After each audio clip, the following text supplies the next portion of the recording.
Simple കെമിസ്ട്രിയുടെ പുതിയൊരു വീഡിയോയിലേക്ക് സ്വാഗതം. ഇന്നത്തെ 1 മാർക്ക് ഷുവർ ക്വസ്റ്റ്യനിൽ ഉൾപ്പെടുത്തിയിരിക്കുന്നത് സെറ്റ് എക്സാമിന് സ്ഥിരമായി ക്വസ്റ്റ്യൻ വരാറുള്ള ഒരു ഏരിയയായ 18 ഇലക്ട്രോൺ റൂളാണ്.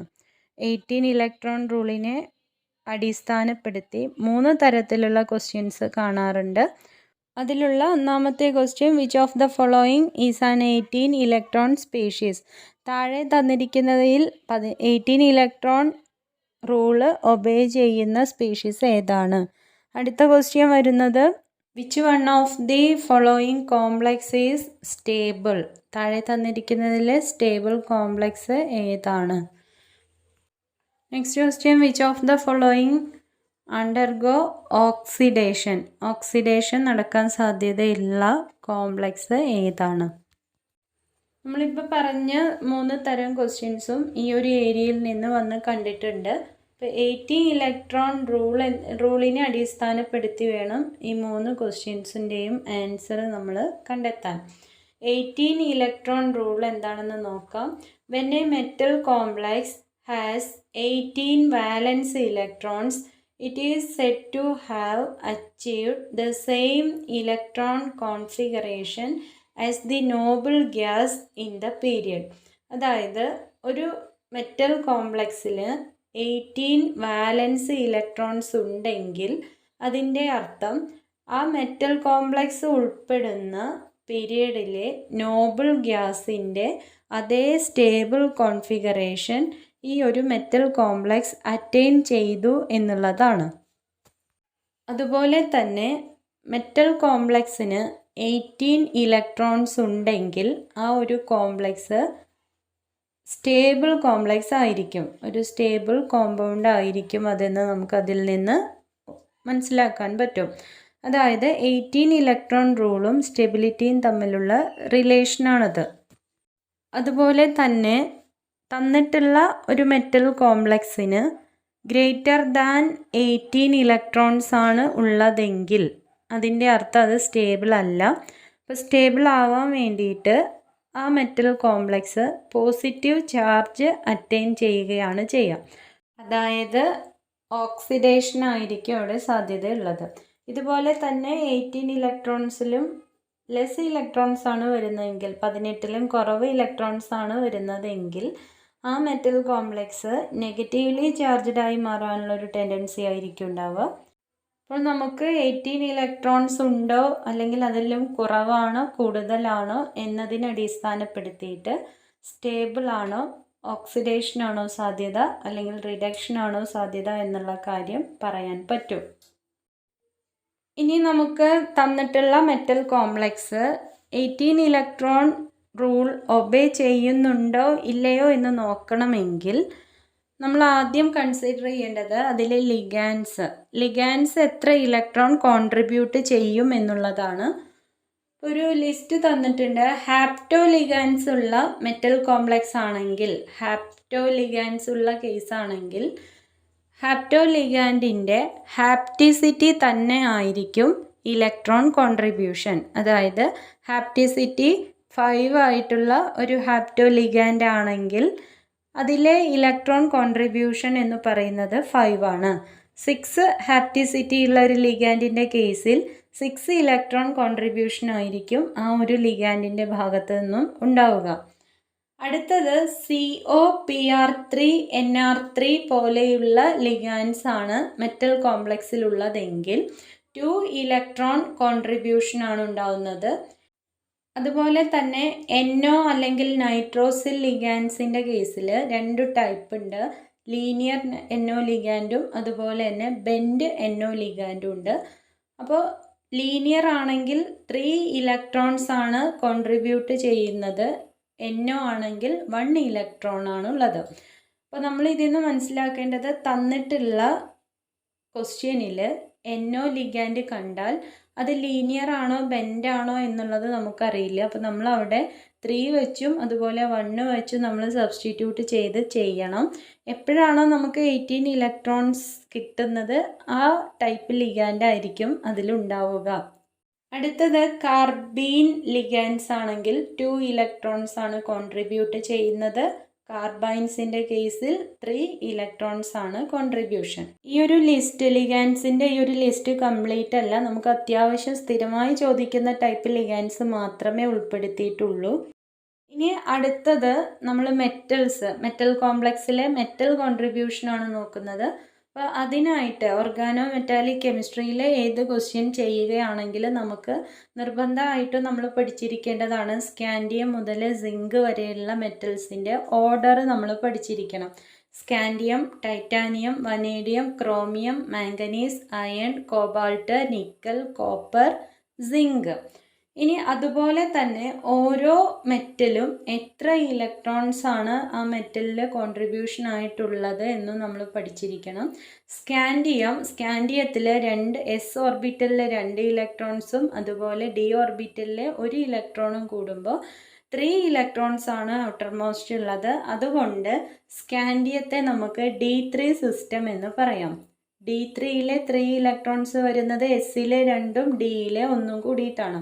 അപ്പോൾ D3 സിസ്റ്റമാണ് സ്കാൻഡിയം എങ്കിൽ അടുത്തത് D4 വരും, അടുത്തത് D5 വരും, അങ്ങനെ പോയിട്ട് സിങ്ക് എത്തുമ്പോഴേക്കും D12 ഇലക്ട്രോൺസ് ആണ് സിങ്ക് എന്ന മെറ്റലിന് കോൺട്രിബ്യൂട്ട് ചെയ്യാൻ പറ്റുന്നത്. D12ലെ എസ് 2 ഇലക്ട്രോൺസും D10 ഇലക്ട്രോൺസും കൂടിയിട്ടാണ് D12 വന്നിരിക്കുന്നത്. അപ്പോൾ ഈ ഒരു ഓർഡർ നിങ്ങൾ കൃത്യമായിട്ട് പഠിച്ചു വെക്കുക. സ്കാൻഡിയം മുതൽ സിങ്ക് വരെ ക്രമത്തിൽ പഠിച്ചതിന് ശേഷം സ്കാൻഡിയം D3, ടൈറ്റാനിയം D4, അങ്ങനെ സിങ്ക് D12 വരെ ബൈഹാർട്ട് ചെയ്ത് വെക്കുക. നമുക്കിനി എക്സാമ്പിളുകൾ നോക്കാം. 18 ഇലക്ട്രോൺ റൂൾസ് ഒബേ ചെയ്യുന്ന കേസുകൾ ഏതൊക്കെയാണ്, അതുപോലെ തന്നെ സ്റ്റേബിൾ ആയിട്ടുള്ളത് ഏതൊക്കെയാണ്, ഓക്സിഡേഷൻ അല്ലെങ്കിൽ റിഡക്ഷന് സാധ്യതയുള്ള കേസുകൾ ഏതൊക്കെയാണെന്ന് നോക്കാം. First one VCO6 minus VCO6 times minus. വനേഡിയത്തിൻ്റെ ഒരു നെഗറ്റീവ്ലി ചാർജ്ഡ് ആയിട്ടുള്ള ഒരു കോംപ്ലക്സ് ആണ് കൊടുത്തിട്ടുള്ളത്. വനേഡിയം നമുക്കറിയാം സ്കാൻഡിയം, ടൈറ്റാനിയം, വനേഡിയം D5 സിസ്റ്റമാണ്. D5 സിസ്റ്റം എന്നതുകൊണ്ട് അർത്ഥമാക്കുന്നത് 5 ഇലക്ട്രോൺസ് ആണ് വനേഡിയം മെറ്റൽ കോൺട്രിബ്യൂട്ട് ചെയ്യുന്നത്. 6 CO ലിഗാൻസ് ഉണ്ട്. ഒരു CO ലിഗാൻഡ് 2 ഇലക്ട്രോൺസ് ആണ് കോൺട്രിബ്യൂട്ട് ചെയ്യുന്നത്. അപ്പോൾ 6 CO വരുമ്പോൾ 6 × 2 വരും 12. ഇവിടെ ഒരു നെഗറ്റീവ് ചാർജ് ഉണ്ട്. നെഗറ്റീവ് ചാർജ് നമ്മൾ പരിഗണിക്കണം. 1 നെഗറ്റീവ് ചാർജ് എന്ന് പറഞ്ഞാൽ അത്രയും ചാർജ് ആഡ് ചെയ്യണം. അപ്പോൾ +1 ഇലക്ട്രോൺ എന്ന് വരും.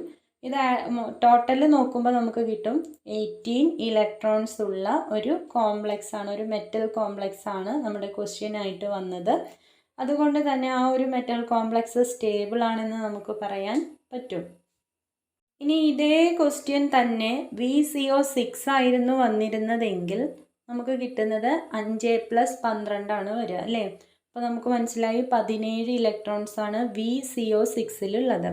അപ്പോൾ 18ലും കുറഞ്ഞ ഇലക്ട്രോൺസ് വരുന്നൊരു കേസാണ്. അപ്പോൾ ആ ഒരു കോംപ്ലക്സിന് എന്തിനുള്ള ടെൻഡൻസി ആയിരിക്കും?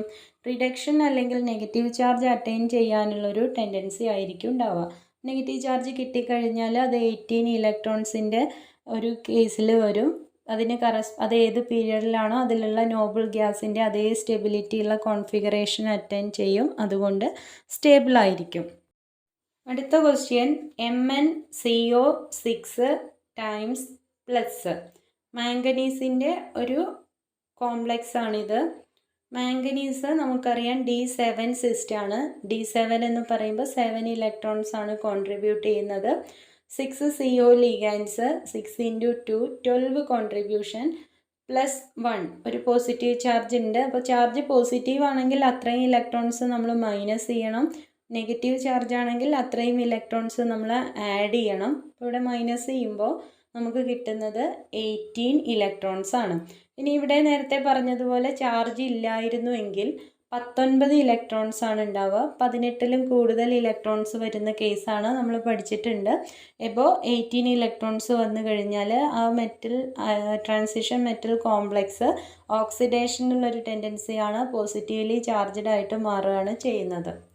അപ്പോൾ ഇപ്പോൾ ഒരു പോസിറ്റീവ് ചാർജ് അറ്റൈൻ ചെയ്തത് കൊണ്ട് 19 ഇലക്ട്രോൺസ് 18ആയി മാറി, സ്റ്റേബിൾ കോംപ്ലക്സ് ആയിട്ട് മാറി. ഇപ്പോൾ ഓർത്തിരിക്കുക, 18 ഇലക്ട്രോൺസ് ഉണ്ടാവുമ്പോഴേ അത് സ്റ്റേബിൾ ആവുന്നുള്ളൂ. 18-ൽ കൂടുതലായാലും കുറഞ്ഞാലും സ്റ്റേബിൾ അല്ല. സ്റ്റേബിൾ ആവാൻ വേണ്ടിയിട്ടാണ് പോസിറ്റീവ് ചാർജ് അല്ലെങ്കിൽ നെഗറ്റീവ് ചാർജ് അറ്റൈൻ ചെയ്യുന്നത്. Next one FeCO 4 times 2 minus. FeCO 4 times 2 minus. Iron D8 സിസ്റ്റാണ്. ഇലക്ട്രോൺ കോൺട്രിബ്യൂഷൻ 8 ആണ്. 4 CO ഗ്രൂപ്പ് ഉണ്ട്. 1 CO 2 ഇലക്ട്രോൺ കോൺട്രിബ്യൂഷൻ ആണ്. അപ്പോൾ 4 CO എന്ന് പറയുമ്പോൾ 4 × 2 8. 2 നെഗറ്റീവ് ചാർജ് ഉണ്ട്. 2 നെഗറ്റീവ് ചാർജ് ഉണ്ടെങ്കിൽ 2 ഇലക്ട്രോൺ നമ്മൾ ആഡ് ചെയ്യണം. അപ്പോൾ +2 വരും. ടോട്ടൽ 18 ഇലക്ട്രോൺസ് ഉണ്ട്. സ്റ്റേബിൾ ആണ്. അപ്പോൾ ഇവിടെ ശ്രദ്ധിച്ചാൽ നമുക്ക് മനസ്സിലാവും 2 നെഗറ്റീവ് ചാർജ് ഇല്ലായിരുന്നെങ്കിൽ ഈ കോംപ്ലക്സ് എങ്ങനെയായിരിക്കും? 8 16 ഇലക്ട്രോൺസ് ആണ് വരുള്ളൂ. ഒരു 18 ആവണമെങ്കിൽ, സ്റ്റേബിൾ അല്ല, 18 ആവണമെങ്കിൽ 2 ഇലക്ട്രോൺസ് ഗെയിൻ ചെയ്യണം. റിഡക്ഷനുള്ളൊരു ടെൻഡൻസി ആണുള്ളത്. അപ്പോൾ നമുക്ക് പറയാൻ പറ്റും 2 നെഗറ്റീവ് ചാർജ് കിട്ടിയത് കാരണം 18 ഇലക്ട്രോൺസ് ആയി. കറസ്പോണ്ടിങ് നോബിൾ ഗ്യാസ് കോൺഫിഗറേഷനായി, സ്റ്റേബിളായി. Next one NiCO 4 times. Nickel D10 സിസ്റ്റാണ്. ഇലക്ട്രോൺ കോൺട്രിബ്യൂഷൻ 10 ആണ്. 4 CO ഉണ്ട്. 4 × 2 8 ഇലക്ട്രോൺസ് ഉണ്ട്. സ്റ്റേബിൾ ആണിത് കാരണം 10ഉം 8ഉം കൂട്ടിക്കഴിഞ്ഞാൽ 18 ഇലക്ട്രോൺസ് ഉണ്ട്. ഇവിടെ റിഡക്ഷനോ അല്ലെങ്കിൽ ഓക്സിഡേഷനോ സാധ്യത ഇല്ല. Next one FeCO 5 times. Iron D8 സിസ്റ്റാണ്. Electron contribution 8. 5 CO 5 × 2 10.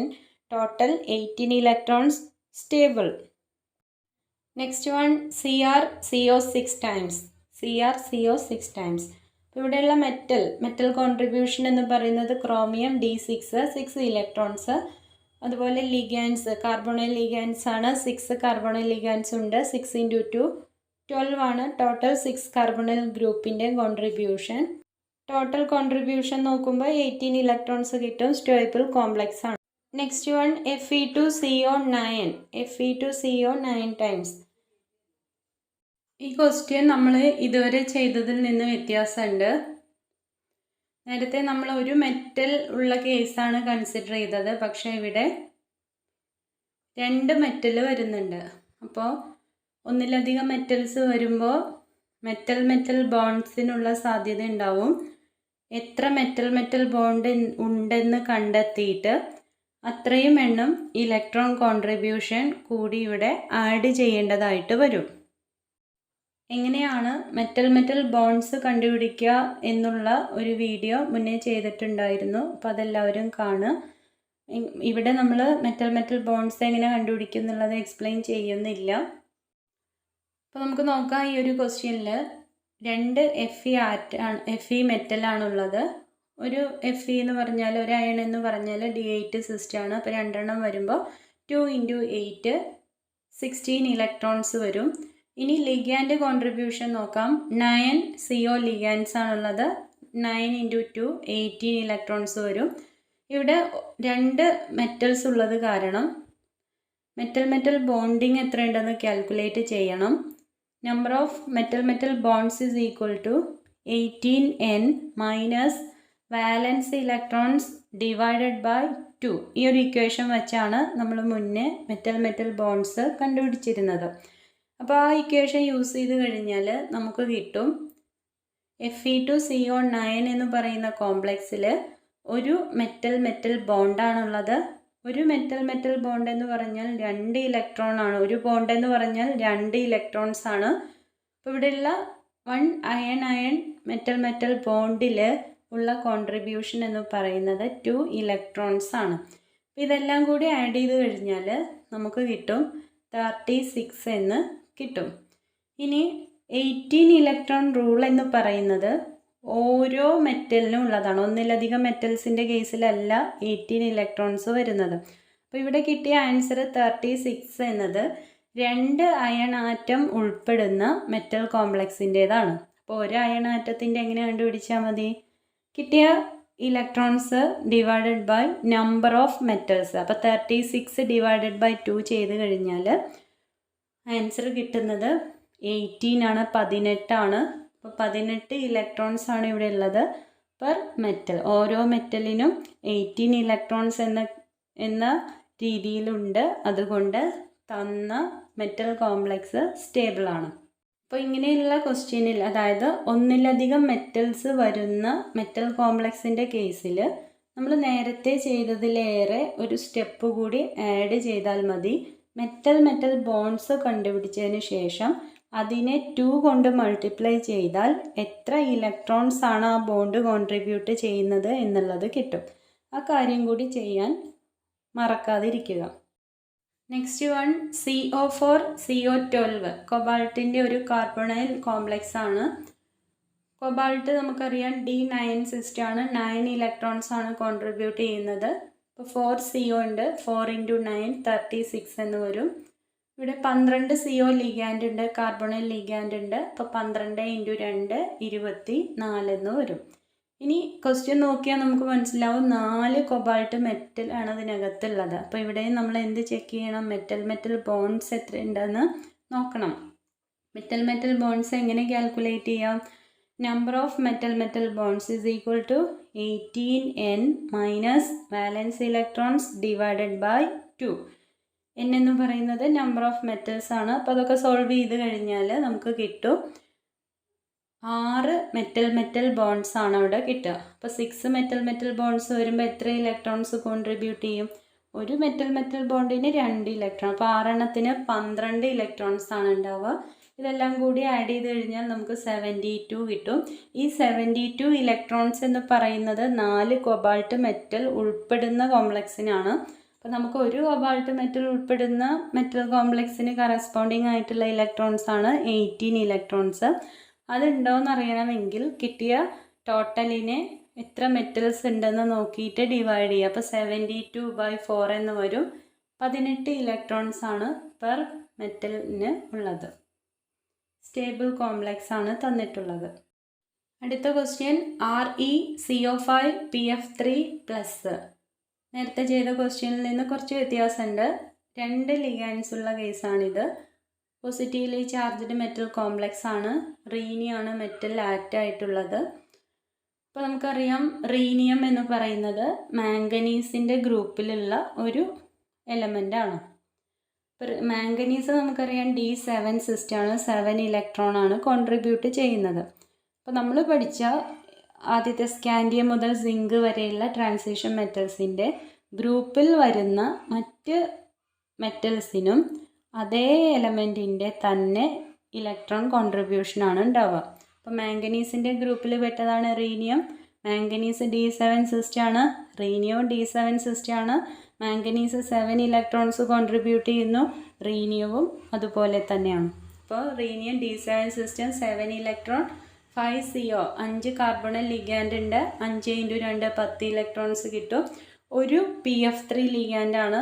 നമ്മൾ നേരത്തെ കണ്ടതാണ്. കാർബണയിലും PF3 ഒക്കെ 2 ഇലക്ട്രോൺസ് ആണ് കോൺട്രിബ്യൂട്ട് ചെയ്യുന്നത്. ഇവിടെ ഒരു പ്ലസ് ചാർജ് ഉണ്ട്. പ്ലസ് ചാർജ് കണ്ടാൽ ഇലക്ട്രോൺസ് കുറവാണ് എന്നാണ് അർത്ഥം. അപ്പോൾ -1 ഇലക്ട്രോൺ ആണ് ചെയ്യേണ്ടത്. ടോട്ടൽ 18 ഇലക്ട്രോൺസ് ആണ് നമുക്ക് കിട്ടുന്നത്. അപ്പോൾ ഇവിടെ +1 ചാർജ് വരാനുള്ള കാരണം ആ ചാർജ് ഇല്ലായിരുന്നെങ്കിൽ അവിടെ 19 ഇലക്ട്രോൺസ് ഉണ്ടാവും. സ്റ്റേബിൾ ആവാൻ വേണ്ടിയിട്ടാണ് അത് ഓക്സിഡേഷൻ ടെൻഡൻസി കാണിച്ചത്, പോസിറ്റീവ്ലി ചാർജ്ഡ് ആയിട്ട് മാറിയത്. അടുത്ത ക്വസ്റ്റ്യൻ നോക്കാം. Fe(eta5)C5H5 twice. Fe(eta5)C5H5 twice. ഈ ഒരു കോർഡിനേഷൻ കോംപ്ലക്സ് നമ്മൾ കണ്ടിട്ടുണ്ട്, നമുക്ക് പരിചയമുള്ളതാണ്. ഇതൊരു മെറ്റലോസീനാണ്. ഫെറോസീൻ എന്നാണ് ഇതിൻ്റെ പേര്. ഈ ഫെറോസീനെ ബേസ് ചെയ്തുകൊണ്ട് കുറച്ച് ക്വസ്റ്റ്യൻസ് മുൻ വർഷങ്ങളിൽ കണ്ടിരുന്നു. അപ്പോൾ ഫെറോസീൻ്റെ പോയിൻറ്റ്സുകളെല്ലാം ഉൾപ്പെടുത്തിയിട്ടുള്ള ഒരു നോട്ടാണിത്. ഒന്ന് കൃത്യമായിട്ട് മനസ്സിലാക്കി വെക്കുക. ഫെറോസീൻ ഓറഞ്ച് കളേർഡാണ്, സോളിഡാണ്, ഡയാമാഗ്നറ്റിക് ആണ്, മോസ്റ്റ് സ്റ്റേബിൾ മെറ്റലോസീൻ്റെ കേസിൽ ഏറ്റവും സ്റ്റേബിൾ ആയിട്ടുള്ള ആളാണ്. അപ്പോൾ നമുക്ക് മനസ്സിലായി അതിൽ എത്ര ഇലക്ട്രോൺസ് ഉണ്ട്? 18 ഇലക്ട്രോൺ റൂൾ ഒബേ ചെയ്യുന്ന കോംപ്ലക്സ് ആണ്. പിന്നെ ഇതിന് 2 കൺഫർമേഷൻ ഉണ്ട്. അത് സോളിഡ് ആണോ ഗേഷ്യസ് സ്റ്റേറ്റ് ആണോ എന്നുള്ളതിനെ ബേസ് ചെയ്തുകൊണ്ട് സോളിഡ് സ്റ്റേറ്റിൽ ഫെറോസിൻ എക്സിസ്റ്റ് ചെയ്യുന്നത് സ്റ്റാഗേർഡ് കൺഫർമേഷൻ ആണെങ്കിൽ ഗേഷ്യസ് ഫേസിൽ എക്ലിപ്സ്ഡ് കൺഫർമേഷനിലേക്ക് മാറും. ഇനി NMR സ്പെക്ട്രം നോക്കിക്കഴിഞ്ഞാൽ ഓൺലി 1 HNMR സിഗ്നലാണ് നമുക്ക് ഫെറോസിൻ്റെ കേസിൽ കിട്ടുക. അടുത്ത പോയിന്റ് വളരെ പ്രധാനപ്പെട്ടതാണ്. ഫെറോസിൻ അണ്ടർഗോ ചെയ്യുന്ന റിയാക്ഷൻ. ഫെറോസിൻ ഇലക്ട്രോഫിലിക് സബ്സ്റ്റിറ്റ്യൂഷൻ റിയാക്ഷൻ മാത്രമേ പ്രിഫർ ചെയ്യുന്നുള്ളൂ. അതായത് ബെൻസീനെ പോലെ ഇലക്ട്രോഫിലിക് സബ്സ്റ്റിറ്റ്യൂഷൻ റിയാക്ഷൻ നടക്കുന്ന ഒരു മെറ്റലോസിനാണ് ഫെറോസിൻ. നോട്ട് ചെയ്ത് വെക്കുക കേട്ടോ, electrophilic substitution reaction. Next point ഗ്രൂപ്പാണ്. നമുക്കറിയാം കൺഫർമേഷൻ മാറുന്നതിനനുസരിച്ച് പോയിന്റ് ഗ്രൂപ്പ് വ്യത്യാസം വരും. സ്റ്റാഗേർഡ് ആണോ എക്ലിപ്സ്ഡ് ആണോ എന്നതിനെ അടിസ്ഥാനപ്പെടുത്തി D5H ആവാം അല്ലെങ്കിൽ D5D ആവാം. 18 ഇലക്ട്രോൺ റൂൾ ഒബേ ചെയ്യുന്ന കോംപ്ലക്സ് ആണ്. അപ്പോൾ നമ്മുടെ ക്വസ്റ്റ്യനും അത് തന്നെ ആയിരുന്നു, 18 ഇലക്ട്രോൺസ് ഉണ്ടോ എന്ന് ചെക്ക് ചെയ്യലായിരുന്നു. നോക്കാം. Fe(eta5)C5H5 ട്വൈസ് ഒരു മെറ്റലാണുള്ളത്, അയൺ. D8 സിസ്റ്റാണ്. ഇലക്ട്രോൺ കോൺട്രിബ്യൂഷൻ അതുകൊണ്ട് 8 ആയിരിക്കും. അതുപോലെ eta5C5H5 ട്വൈസ്, അതായത് സൈക്ലോപെൻറ്റാഡൈനയിൽ 2 ഉണ്ട്, ലിഗാൻഡ് 2 ഉണ്ട്. ഹാപ്റ്റിസിറ്റി 5 ആയിട്ടുള്ള 2 ലിഗാൻഡ്സ് ഉണ്ട്. അപ്പോൾ നമ്മൾ പഠിച്ചിട്ടുണ്ട് ഹാപ്റ്റിസിറ്റി എത്രയാണോ അത്ര തന്നെ ആയിരിക്കും ഹാപ്റ്റിസിറ്റി ഉള്ള ലിഗാൻഡ്സിൻ്റെ ഇലക്ട്രോൺ കോൺട്രിബ്യൂഷൻ. ഇവിടെ eta5 എന്ന് എഴുതിയാൽ ഹാപ്റ്റിസിറ്റി 5 എന്നാണ് അർത്ഥം. അപ്പോൾ 5 ഇലക്ട്രോൺ കോൺട്രിബ്യൂഷനാണ് ഈ ഒരു ലിഗാൻഡ് തരുന്നത്. അപ്പോൾ നമുക്ക് 2 ഉള്ളത് കൊണ്ട് 2 × 5 10 ഇലക്ട്രോൺ കോൺട്രിബ്യൂഷനാണ് ആകെ ലിഗാൻഡിൻ്റെ ഭാഗത്ത് നിന്നുള്ളത്. അപ്പോൾ ടോട്ടൽ എന്ന് പറയുമ്പോൾ 18 ഇലക്ട്രോൺസ് വരും. ഫെറോസിൻ സ്റ്റേബിൾ ആണെന്ന് നമ്മൾ പഠിച്ചു. മെറ്റലോസീൻസിൽ ഏറ്റവും സ്റ്റേബിൾ ആയിട്ടുള്ള കോമ്പൗണ്ടാണ് ഫെറോസിൻ. അടുത്തത് MnCO5Cl. 2 ലിഗാൻഡ്സ് ഉള്ളൊരു ക്വസ്റ്റ്യൻ ആണിത്. മാംഗനീസ് മെറ്റൽ കോംപ്ലക്സിലെ മെറ്റൽ മാംഗനീസ് ആണ്. D7 system, 7 electron contribution, 5 carbonyl ligand, 5 × 2 10. Chlorine 1 chlorine ligand. അപ്പോൾ നമുക്ക് മനസ്സിലായി ക്ലോറിൻ 1 ഇലക്ട്രോൺ ആണ് കോൺട്രിബ്യൂട്ട് ചെയ്യുന്നത്. ടോട്ടൽ കോൺട്രിബ്യൂഷൻ 18 വരും. 18 ഇലക്ട്രോൺ റൂൾ ഒബേ ചെയ്യുന്നുണ്ട്, സ്റ്റേബിൾ ആണ്. Next one CrCO6+. Chromium metal D6 system, 6 electrons, 6 CO, 6 × 2 12 electrons, +1 charge. 1 electron കുറച്ചാൽ മതി, ആൻസർ കിട്ടുന്നത് 17 ഇലക്ട്രോൺസ്. സ്റ്റേബിൾ കോംപ്ലക്സ് അല്ല ഇത്. Next question NiEta5C5H5 twice. നിക്കലോസിൻ ആണ്. നമ്മൾ നേരത്തെ ഫെറോസിൻ പറഞ്ഞ പോലെയുള്ള ഒരു മെറ്റലോസിൻ്റെ എക്സാമ്പിളാണ് നിക്കലോസിൻ. നിക്കല് D10 system, 10 electron contribution, eta5C5H5 hapticity 5 ആയിട്ടുള്ള ലിഗാൻഡ്. ഇപ്പോൾ കോൺട്രിബ്യൂഷൻ 5 ആണ്, 2 ഉണ്ട്. അപ്പോൾ 2 × 5 10 വരും. 20 ഇലക്ട്രോൺസ് ആണുള്ളത്. 18 ഇലക്ട്രോൺ റൂൾ ഒബേ ചെയ്തിട്ടില്ല, സ്റ്റേബിൾ അല്ല. 20യെ 18 ആക്കണം, 20യെ 18 ആക്കണം. 2 ഇലക്ട്രോൺസ് കുറയണം. അപ്പോൾ +2 ചാർജ് കിട്ടിയാൽ ഓക്സിഡേഷൻ നടന്നാൽ അത് സ്റ്റേബിൾ ആവും. അടുത്തത് RuEta6C6H6 ട്വൈസ്. റുത്തീനിയം മെറ്റലോസീനാണിത്. ഹാപ്റ്റിസിറ്റി 6 ആയിട്ടുള്ള ലിഗാൻഡാണുള്ളത്. റുത്തീനിയം നമുക്കറിയാം അയണിൻ്റെ അതേ ഗ്രൂപ്പിൽ പെട്ടതാണ്. അയൺ D8 സിസ്റ്റാണ്, 8 ഇലക്ട്രോൺ ആണ് കോൺട്രിബ്യൂട്ട് ചെയ്യുന്നത്. റുത്തീനിയവും അത് തന്നെയാണ് വരുന്നത്, 8 ഇലക്ട്രോൺസ് ആണ് കോൺട്രിബ്യൂട്ട് ചെയ്യുക. അതുപോലെ eta6 ഹാപ്റ്റിസിറ്റി 6 ആയിട്ടുള്ള 2 ലിഗാൻഡ് ഉണ്ട്. അപ്പോൾ 2 × 6 12 ഇലക്ട്രോൺസ് വരും. Total 20 electrons. ഇതും 18 ഇലക്ട്രോൺ ഒബേ ചെയ്യുന്നില്ല, സ്റ്റേബിൾ അല്ല. നമ്മൾ നേരത്തെ പറഞ്ഞിരുന്നു മെറ്റലോസീൻസിൽ മോസ്റ്റ് സ്റ്റേബിൾ ഫെറോസിൻ ആണ്. അതിൻ്റെ കാരണം ഇപ്പോൾ മനസ്സിലായിട്ടുണ്ടാവും. ബാക്കിയുള്ള മെറ്റലോസീൻസിൻ്റെ കേസിലൊക്കെ 18 ഇലക്ട്രോൺസ് അല്ല വരുന്നത്. 18 ഇലക്ട്രോൺസ് വരുന്നത് ഫെറോസിൻ ആണ്. Last one chromium CrEta6C6H6 twice. Hapticity 6 ആയിട്ടുള്ള 2 ലിഗാൻഡ്സ് ഉണ്ട്. ക്രോമിയാണ് ഇവിടെ metal. Chromium D6 system, 6 electrons. Hapticity 6 ആയതുകൊണ്ട് 6 ഇലക്ട്രോൺ കോൺട്രിബ്യൂഷനാണ് ലിഗാൻഡിൻ്റെ ഭാഗത്തു നിന്നുള്ളത്. അപ്പോൾ 2 ലിഗാൻഡ് ഉള്ളത് കാരണം 2 × 6 12 വരും. Total 18 electrons. അപ്പോൾ ഇവിടെ നമ്മൾ 18 ഇലക്ട്രോൺസ് റൂൾസ് അപ്ലൈ ചെയ്യുമ്പോൾ ഒരു കാര്യം പ്രത്യേകം ശ്രദ്ധിക്കുക. മോർ ദാൻ 1 മെറ്റൽസ് ആണെങ്കിൽ മെറ്റൽ ബോണ്ടിനുള്ള സാധ്യതയുണ്ട്. മെറ്റൽ ബോണ്ട്സ് എത്രയുണ്ടെന്ന് കണ്ടെത്തി അത്രയും ഇലക്ട്രോൺസ് 2 കൊണ്ട് മൾട്ടിപ്ലൈ ചെയ്ത് വേണം കോൺട്രിബ്യൂഷൻ ടോട്ടൽ കണ്ടുപിടിക്കാൻ. അപ്പോൾ അത് വിട്ടുപോകരുത്. ഇതുപോലെയുള്ള കൂടുതൽ ക്വസ്റ്റ്യൻസ് ചെയ്യുക. 18 ഇലക്ട്രോൺ റൂൾസിൻ്റെ ഈ ഒരു ഏരിയയിലുള്ള 3 ടൈപ്പ് ക്വസ്റ്റ്യൻസും കിട്ടണം എന്ന് ഉറപ്പിച്ച് തന്നെ പഠിക്കുക. പുതിയൊരു വീഡിയോയുമായി വീണ്ടും കാണാം.